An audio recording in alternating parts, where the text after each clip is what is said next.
Oke. Shalom Bapak Ibu. Bagaimana kabarnya siang hari ini? Baik-baik semuanya. 2 minggu yang lalu saya baru berkhotbah. Semoga Bapak Ibu nggak bosan ya. Jadi 2 minggu yang lalu saya sudah menyampaikan tentang Tritunggal atau Trinity. Dan pada siang hari ini kita masih ada dalam 40 hari berjalan bersama dengan Roh Kudus. Sehingga saya ingin mengingatkan kembali Bapak Ibu betapa Roh Kudus itu senantiasa bekerja di dalam kehidupan kita, orang-orang yang percaya. Makanya judul khotbah saya pada hari ini adalah pekerjaan-pekerjaan Roh Kudus. Ya, pekerjaan-pekerjaan Roh Kudus. Sebenarnya ini adalah seri kedua. Ya, kalau saya mau bilang kata seri, ini seri kedua dari khotbah saya tentang Roh Kudus. Saya pernah mengkhotbahkan tentang Roh Kudus di tahun yang lalu di bulan Juni 2022. Buat Bapak Ibu yang belum sempat lihat, nanti bisa lihat di YouTube-nya. Ya, ini Bapak Ibu. Nanti bisa lihat dan bisa mempelajari paling enggak seri yang pertama biar nyambung sama seri yang kedua ini.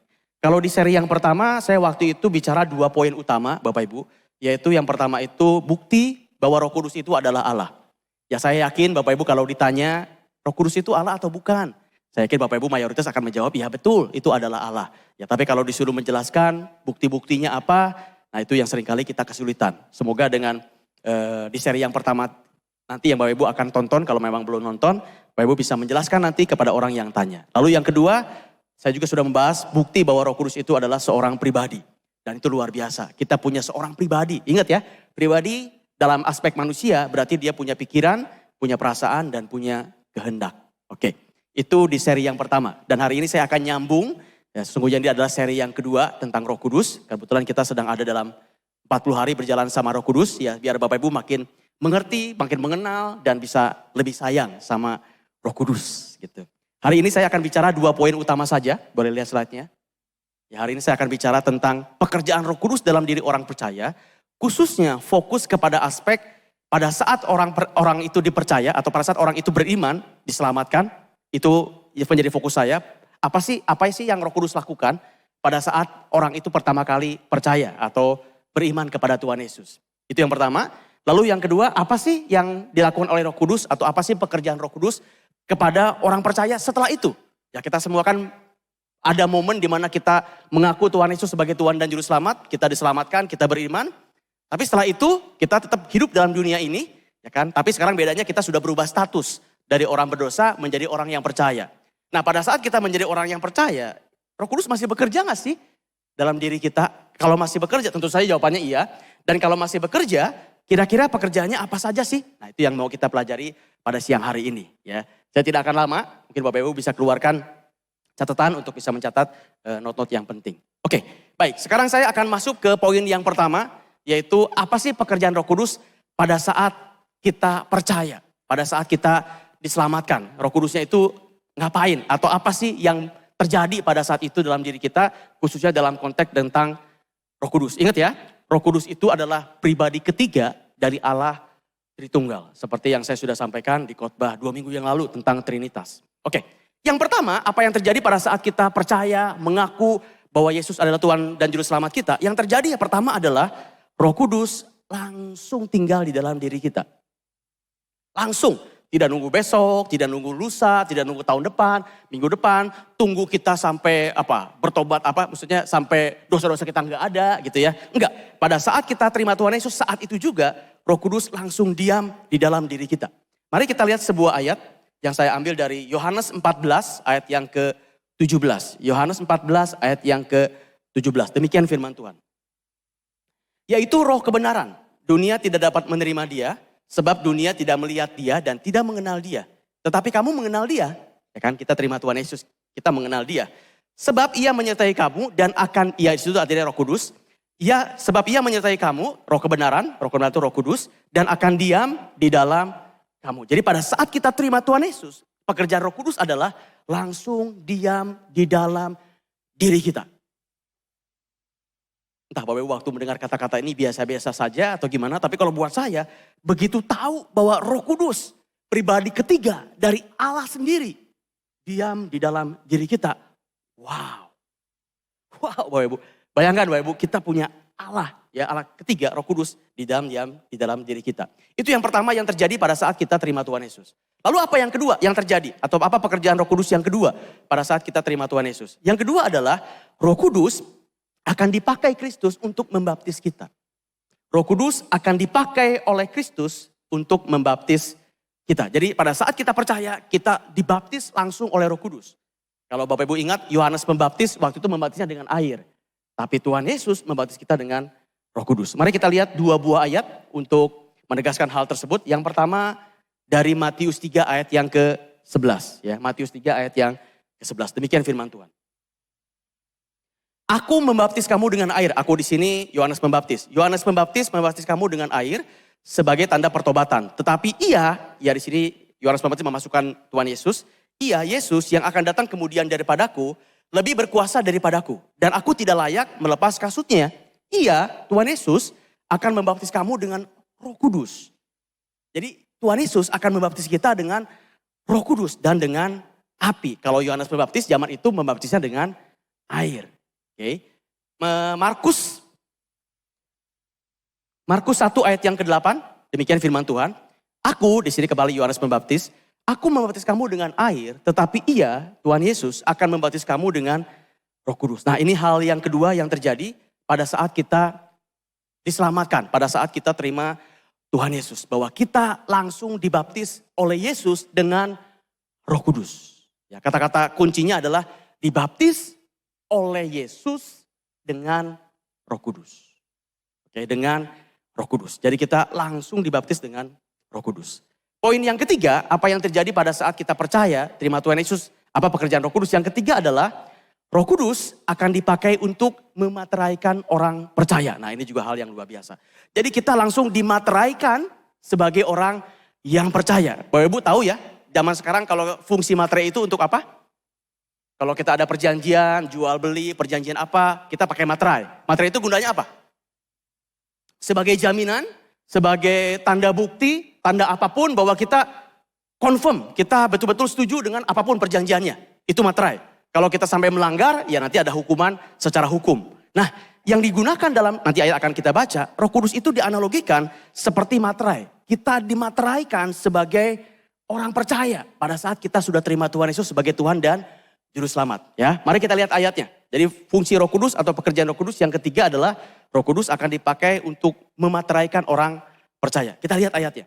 Ayatnya diambil dari Efesus 1, 13 sampai yang ke-14. Efesus 1, 13 sampai ke-14. Di dalam Dia, kamu juga karena kamu telah mendengar firman kebenaran, yaitu Injil keselamatanmu. Di dalam Dia, kamu juga ketika kamu percaya, artinya terima Tuhan Yesus, dimateraikan dengan Roh Kudus. Jaminannya bukan materai seperti zaman kita berupa ya yang kertas begitu ya, tapi dimateraikan dengan Roh Kudus yang dijanjikannya itu. Yang ke-14, dan Roh Kudus itu adalah jaminan. Bayangkan, kita punya jaminan, bukan mobil, bukan rumah, bukan hal duniawi, tapi Roh Kudus sendiri, pribadi ketiga dari Allah. Bagian kita sampai kita memperoleh seluruhnya, yaitu penebusan yang menjadikan kita milik Allah untuk memuji kemuliaannya. Jadi begitu kita terima Tuhan Yesus, kita langsung dimateraikan. Yes, ini jaminan bahwa betul ya, kita kan sudah berubah status ya pada saat kita terima Tuhan Yesus dari orang berdosa menjadi orang benar. Jaminannya apa? Materainya apa? Roh Kudus. Sekaligus itu menjadi jaminan materai sampai hidup kita nanti mati dan kita akan dibangkitkan kembali kedua kalinya pada saat Tuhan Yesus datang. Bayangkan, luar biasa banget. Roh Kudus itu fungsinya juga sebagai materai.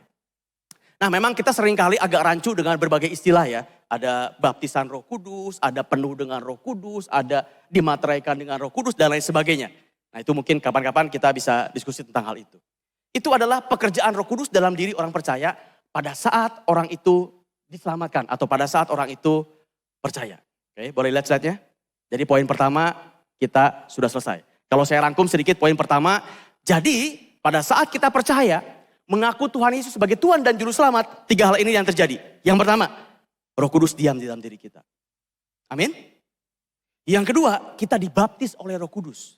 Tentu saja oleh Tuhan Yesus. Yang ketiga, kita dimateraikan oleh Roh Kudus. 3 hal ini terjadi dalam diri kita. Pekerjaan dari Roh Kudus buat kita pada saat kita terima Tuhan Yesus sebagai Tuhan dan Juru Selamatnya. Buat Bapak Ibu yang belum terima Tuhan Yesus, ya, mungkin khotbah hari ini menggerakkan Bapak Ibu, menegur Bapak Ibu, ayo buru-buru terima Tuhan Yesus. Jangan nunggu-nunggu, nantilah kapan-kapan. Jangan nunggu-nunggu, kita nggak pernah tahu umur kita kapan.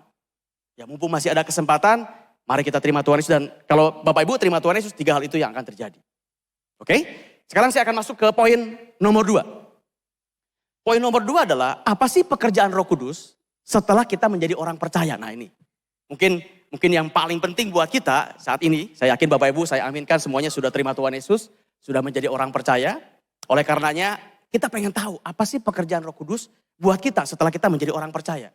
Dan sebagai informasi buat Bapak Ibu ya, for your information, pekerjaan Roh Kudus yang paling banyak adalah poin nomor 2.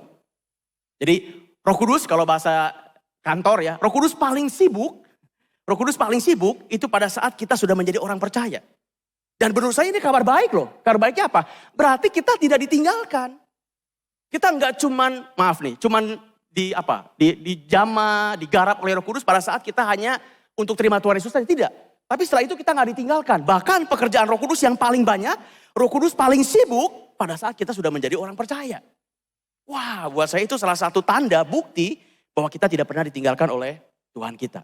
Nah, pertanyaannya, apa sih pekerjaan Roh Kudus pada saat kita sudah menjadi orang percaya? Ya kan? Baik, mari kita lihat ya. Ya mungkin Bapak Ibu juga sudah tahu ini, tapi tidak apa-apa. Ini merefresh, biar paling nggak kita diingatkan bahwa kita punya Roh Kudus loh. Meskipun hidup kaliannya sulit gitu ya. Tahun 2023 kayaknya banyak tantangan, banyak apapun masalah yang Bapak Ibu hadapi. Biar siang hari ini diingatkan bahwa kita sudah menjadi orang percaya. Roh Kudus tidak tinggal diam, Roh Kudus masih bekerja di dalam diri kita. Apa pekerjaan Roh Kudus kepada kita sebagai orang percaya? Yang pertama, mari kita lihat. Roh Kudus memenuhi orang percaya. Jadi kita penuh dengan Roh Kudus. Nah ini juga ada salah satu istilah, penuh dengan Roh Kudus ya. Kita banyak istilah ya, dibaptis, dimateraikan, penuh dengan Roh Kudus dan lain sebagainya. Tapi di sini Roh Kudus memenuhi kita. Artinya apa kita dipenuhi Roh Kudus? Artinya adalah ya kita penuh dengan Roh Kudus. Semua gaya hidup kita, semua hidup kita dipengaruhi dengan yang namanya Roh Kudus. Jadi kita penuh dengan Roh Kudus. Nah, ada hal yang menarik tentang penuh dengan Roh Kudus ini. Yang Paulus sampaikan kepada jemaat di Efesus. Mari kita lihat ya, biar Bapak Ibu mengerti maksudnya apa sih penuh dengan Roh Kudus. Mari kita lihat Efesus 5 ayat yang ke-18. Efesus 5 ayat yang ke-18. Demikian firman Tuhan. Ini Paulus ya. Janganlah kamu mabuk oleh anggur, kata Paulus kepada jemaat di Efesus. Karena anggur menimbulkan hawa nafsu. Tetapi hendaklah kamu penuh dengan roh. Nah, kalau kita bingung penuh dengan roh itu maksudnya kayak gimana sih? Mari kita lihat ayat dari Paulus kepada jemaat di Efesus. Coba Bapak perhatikan ayat ini ya. Ayat ini perhatikan. Saya bacakan sekali lagi coba. Janganlah kamu mabuk oleh anggur. Jadi jangan mabuk sama anggur. Karena anggur menimbulkan hawa nafsu. Tetapi hendaklah kamu penuh dengan Roh Kudus. Oke. Yang menarik dari sini adalah Paulus membuat perbandingan antara mabuk oleh anggur dengan penuh dengan Roh Kudus. Kan tadi perbandingannya begitu kan. Jadi Paulus membuat perbandingan mabuk oleh anggur dan penuh dengan Roh Kudus.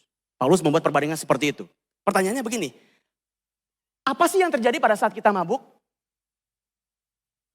Bapak Ibu ada yang pernah mabuk? Oh, kan di gereja Pak, enggak. Oke. Ya, amin. Semuanya enggak ada yang jawab ya. Saya enggak tahu Bapak Ibu pernah mabuk apa enggak, tapi katanya ini, saya juga belum pernah mabuk. Tapi katanya kalau lagi mabuk, ya kita seolah-olah dalam tanda kutip, enggak waras. Kita sedang dikuasai oleh sesuatu. Kita tuh dikendalikan oleh sesuatu di luar dari kontrol kita. Betul? Itu kan orang mabuk. Seperti itu. Nah ternyata Paulus membuat perbandingan penuh dengan Roh Kudus seperti orang mabuk.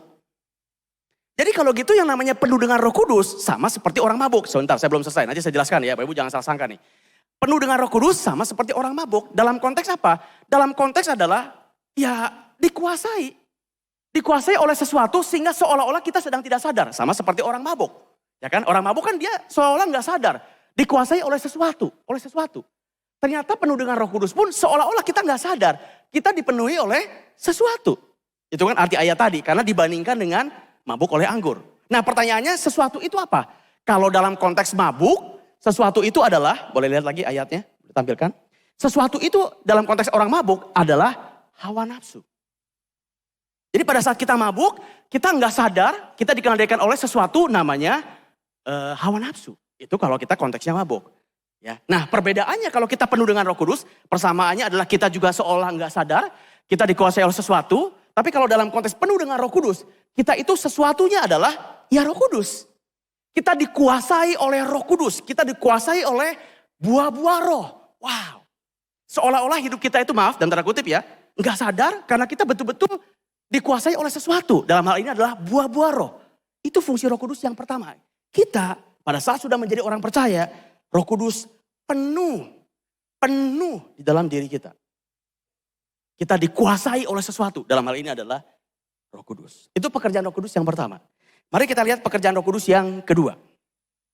Roh Kudus melakukan pengkudusan, ya, sanctification bahasa Inggrisnya, bagi orang percaya. Ya. Jadi Bapak Ibu kita tahu kan ya, pada saat kita terima Tuhan Yesus, semua dosa kita sudah ditebus. Tapi kan namanya kita masih manusia, kadang-kadang kita masih dosa juga, ya kan?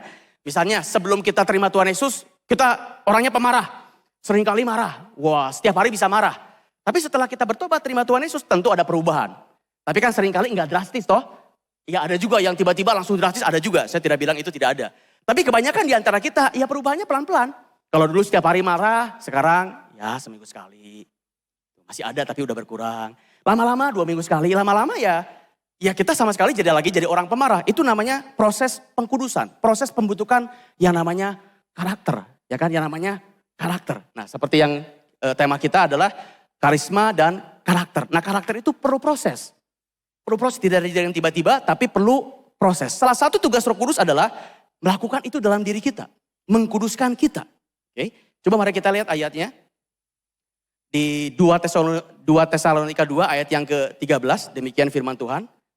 Akan tetapi kami harus selalu mengucap syukur kepada Allah karena kamu, saudara-saudara yang dikasihi Tuhan. Sebab Allah dari mulanya telah memilih kamu untuk diselamatkan dalam roh yang mengkuduskan kamu. Dan dalam kebenaran yang kamu percayai. Wah kita bersyukur Bapak Ibu. Kita tidak dibiarkan sendirian dalam proses pertobatan kita. Tidak.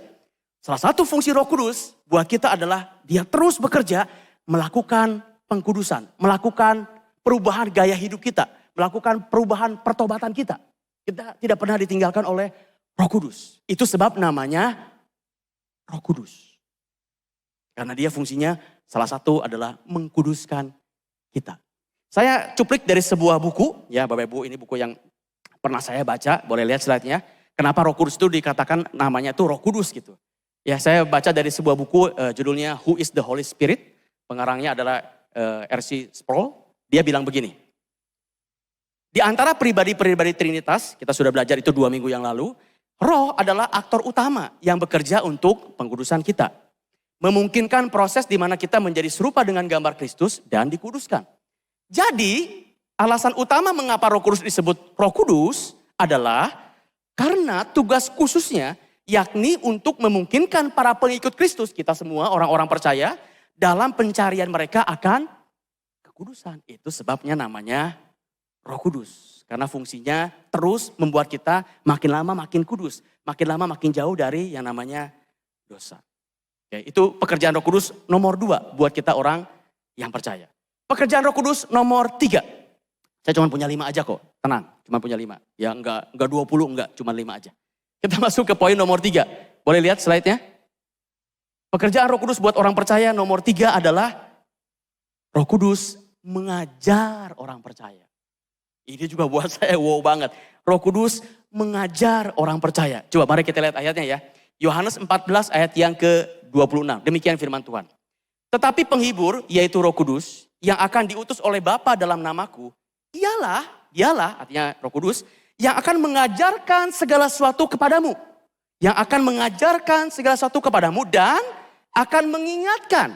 Dan akan mengingatkan kamu akan semua yang telah kukatakan kepadamu. Bapak Ibu tahan dulu ayatnya di sini. Kalau Bapak Ibu baca ayat ini, kata kuncinya sebetulnya ada 2. Mengajarkan dan mengingatkan.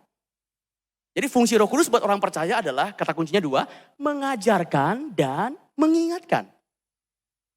Sekarang saya tanya. Ya, Roh Kudus baru bisa mengajarkan. Ini kan fungsinya mengajarkan kan. Roh Kudus baru bisa mengajarkan orang percaya. Kalau orang percayanya. Saya ulangi. Salah satu fungsi Roh Kudus adalah mengajarkan.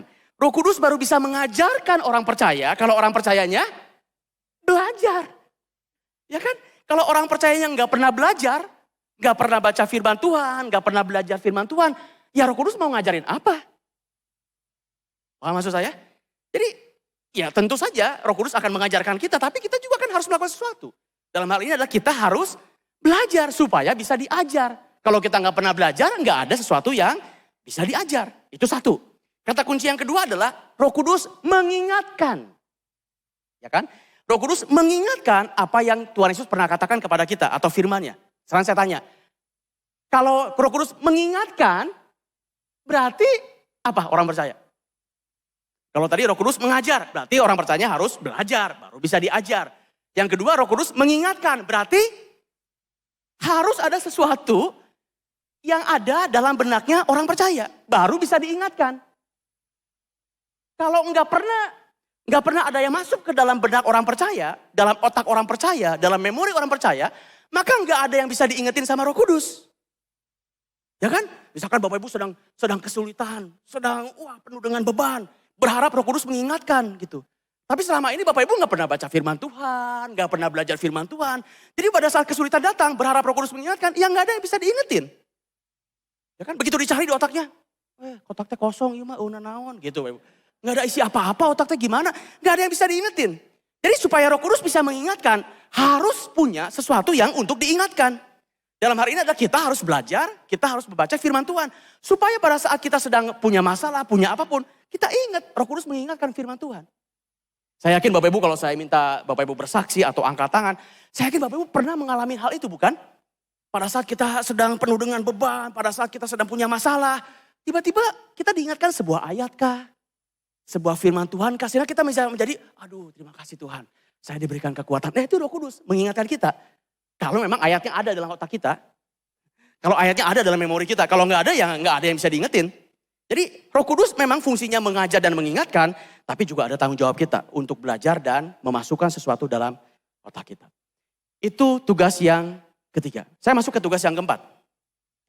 Tugas keempat dari Roh Kudus adalah Roh Kudus mendoakan orang percaya. Wow. Buat saya ini juga wow banget.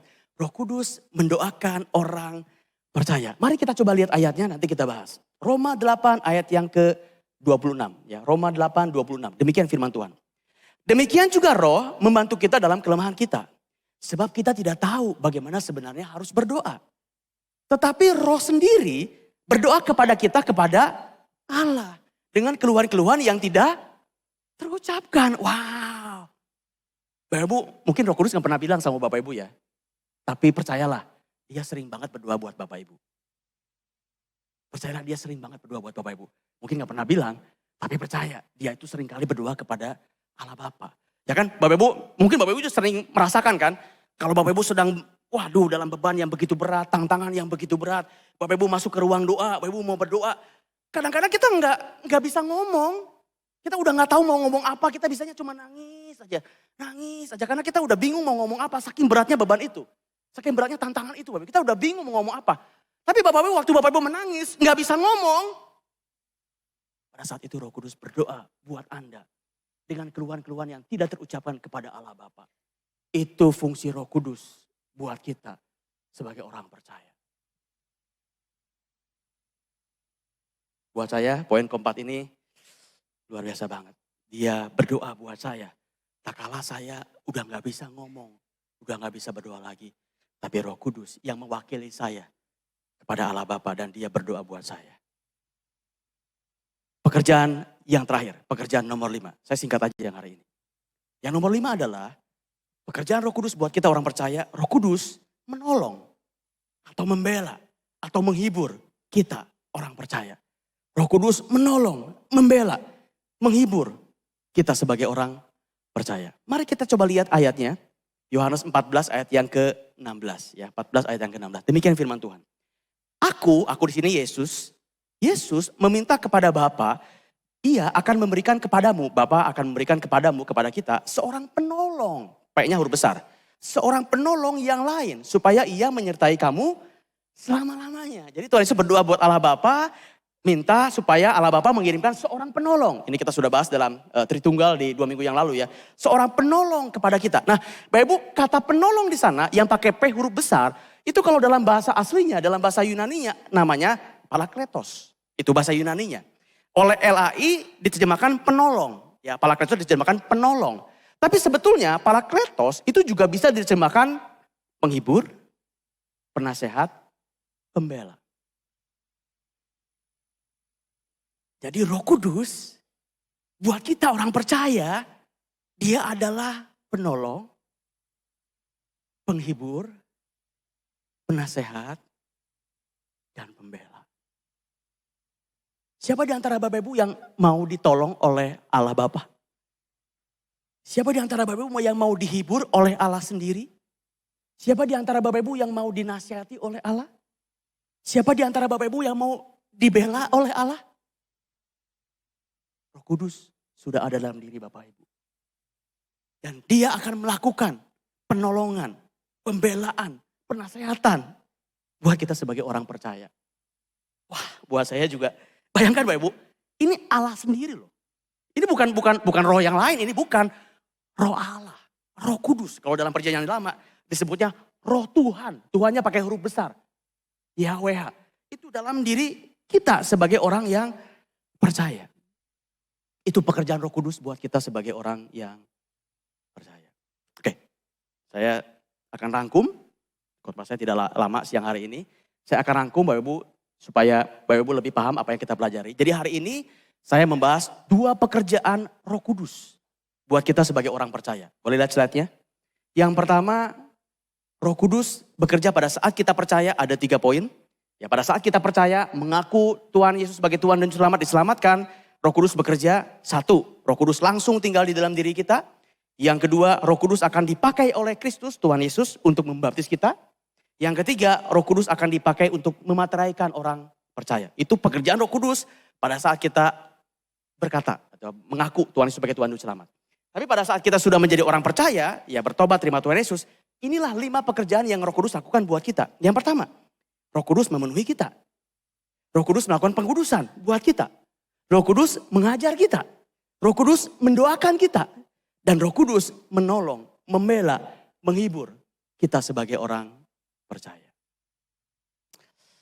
Bapak Ibu, saya akan tutup dengan 1 poin. Boleh mungkin pemain musik dan tim singer bisa naik ke panggung. Bapak Ibu, inilah pekerjaan pribadi ketiga dari Allah Tritunggal, namanya Roh Kudus kepada kita. 1 poin terakhir sebelum saya selesai, Bapak Ibu. Bapak Ibu, menurut saya ini adalah bukti bahwa Allah menyertai kita. Ini adalah bukti bahwa Tuhan kita baik, betul? Allah itu baik banget dan Allah itu menyertai kita. Ya kan? Buktinya. Tapi begini Bapak Ibu, kalau kalimat saya selesai sampai cuman di kata-kata Allah itu baik dan Allah itu menyertai kita, kalau saya selesai sampai di sana, sebetulnya kita nggak ada beda lain dengan agama yang lain. Agama yang lain kan mengajarkan, ya Allah itu baik, Allah itu menyertai kita, ya kan? Sama kan? Agama yang lain juga bilangnya begitu. Tapi agama Kristen, agama kita, Bapak Ibu, Allah yang kita sembah, betul-betul membuktikan bahwa dia menyertai kita. Dengan cara apa? Mengirimkan pribadi ketiganya. Itu juga Allah loh. Kepada kita sebagai orang yang percaya. Kalau agama yang lain, maaf ini, cuman ngomong ya Allah itu baik, Allah itu menyertai kita. Tapi konkretnya, literally-nya, mereka nggak ada apa-apa dalam diri orangnya. Tapi kita nggak cuman ngomong Allah kita bahwa aku itu Allah yang baik, bahwa aku itu menyertai kau. Nggak cuman ngomong gitu. Dia buktikan dengan memberikan Roh Kudus diam di dalam diri kita. Itu Allah kita. Itu agama kita. Yakin mau meninggalkan agama kita? Menurut saya kerugian besar. Karena Allah yang kita sembah betul-betul membuktikan dia berikan Roh Kudus untuk menyertai kita, menolong kita, menghibur kita, mengkuduskan kita dalam setiap waktu. Sepanjang kita masih bernafas, Roh Kudus ada dalam diri kita. Yes. Speak amin Bapak Ibu untuk itu menurut saya. Amin. Kita punya Tuhan yang gak cuma ngomong dia menyertai, tapi dia tunjukkan dengan sebuah bukti bahwa betul aku menyertai engkau. Amin. Demikian firman Tuhan. Singkat saja, padat saja, biar Bapak Ibu semuanya. Saya undang semuanya bisa bangkit berdiri. Mari kita tutup, kita akan berjamuan sebentar Bapak Ibu. Saya undang semuanya bisa tundukkan kepala. Saya gak tahu Bapak Ibu selama ini suka menyapa Roh Kudus gak yang dalam diri Bapak Ibu? Saya nggak tahu selama ini Bapak Ibu suka menyapa nggak? Suka meminta bantuan nggak? Suka minta pertolongan nggak? Suka minta dinasihatin nggak? Suka minta dibela nggak sama Roh Kudus? Maka Bapak Ibu selama ini mengabaikan Dia dalam diri Anda. Coba siang hari ini Bapak Ibu, siang hari ini untuk menyambut firman Tuhan pada siang hari ini. Sapa Dia. Sapa Dia, Dia seorang pribadi Bapak Ibu. Sapa Dia. Puji Dia, sembah Dia. Bahkan minta pertolongan kepada Dia. Kalau Bapak Ibu saat ini sedang punya beban. Dia itu penolong Bapak Ibu. Dan Dia adalah penasehat. Sapa Dia Bapak Ibu siang hari ini. Saya berikan waktu buat Bapak Ibu untuk secara pribadi. Bicara kepada Roh Kudus. Yang betul-betul ada dan diam dalam roh Bapak Ibu. Saya persilahkan Bapak Ibu. Kudus, terima kasih. Kau pembela kami Tuhan. Terima kasih Roh Kudus.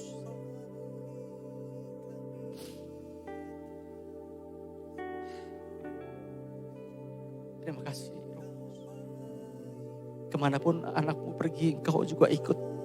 Kemanapun anakmu melangkah, engkau juga di sana Roh Kudus. Kau yang memberikan penghiburan, pertolongan Roh Kudus. Kau membela anakmu juga ya Roh Kudus. Terima kasih Roh Kudus. Terima kasih. Terima kasih Roh Kudus. Kau tidak pernah meninggalkan kami sebagai orang-orang percaya. Kau tetap menyertai kami, menolong kami Tuhan. Terima kasih. Bersyukur buat kehadiran-Mu dalam hidup ini.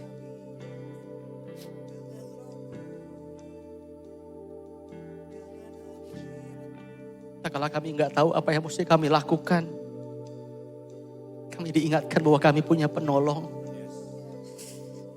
Kami punya pembela Tuhan. Sembah Dia, Bapak Ibu, sembah Dia, sembah Roh Kudus. Ungkapkan pernyataan Bapak Ibu bahwa Dia penolong. Sapa Dia, sapa Roh Kudus dalam diri Bapak Ibu. Dia ada dan tinggal di dalam diri Bapak Ibu. Terima kasih Roh Kudus. Terima kasih.